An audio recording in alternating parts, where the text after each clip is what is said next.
Have you ever heard of the American Legislative Exchange Council? No. No. No. Have you ever heard of American Legislative Exchange Council? Uh-huh. Oh, what do you know about them? They sponsor a lot of relatively right-wing legislation. Alec. With how much influence it has on American legislation, you'd think it'd be a household name. Yet most people have never heard of them. Why is it important that we know who Alec is and how do they affect us and the environment? Alec exists to help corporations get their legislation introduced in the States. So Alec is really big polluters' best friend. Exxon, Shell, BP, these companies and others like them do propose model legislation at Alec. In this episode of Youthfuel, we head to Virginia and Washington, D.C. to find out who Alec is, what corporations they're working with, and how they're helping those corporations write our laws.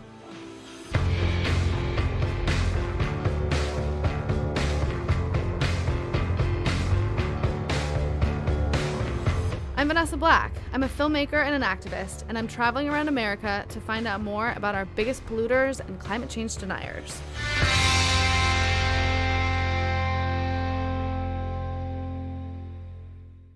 We're in DC looking into ALEC, the American Legislative Exchange Council, trying to see what is happening in our government to prevent us from laws that are going to give us a renewable future. The American Legislative Exchange Council, or ALEC, has been a really driving force in undermining policies that would seek to address climate action, and they've done this at multiple levels, at that state level, at the national, and even international levels. What they do is they bring legislators and corporate lobbyists behind closed doors to write our laws. According to ALEC's website, each year, close to 1,000 bills, based at least in part on ALEC model legislation, are introduced in the states. Of these, an average of 20% become law. 98% of ALEC's funding comes from corporations, corporate trade, and corporate foundations. And more than 25% of all state legislators are ALEC members. So you have these big organizations that are extremely polluting, that really use ALEC, fund ALEC substantially in order to try and push their agenda at the state level.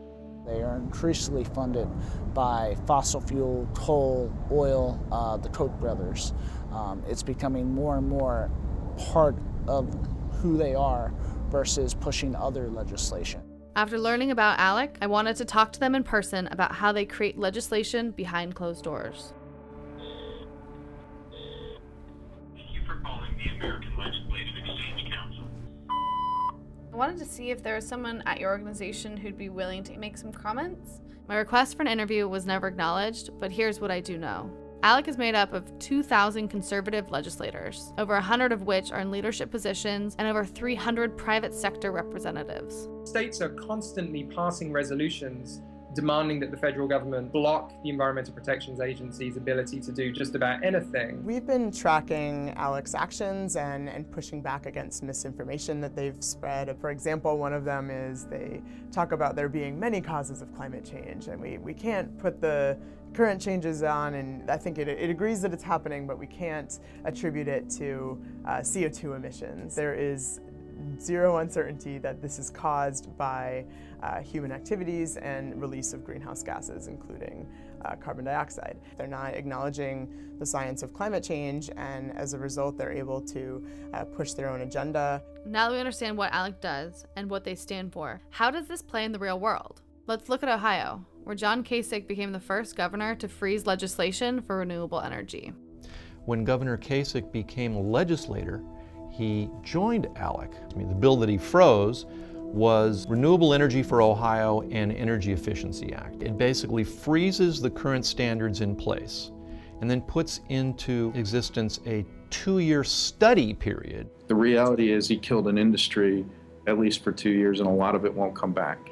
In 2012, Kasich was instrumental in rolling back legislation to push fracking for gas in national parks. Governor Kasich is backed by the Koch brothers, the billionaires behind Koch Industries, a multinational group of companies active in trading petroleum, chemicals, energy, gas liquids, and a myriad of other products we use every day.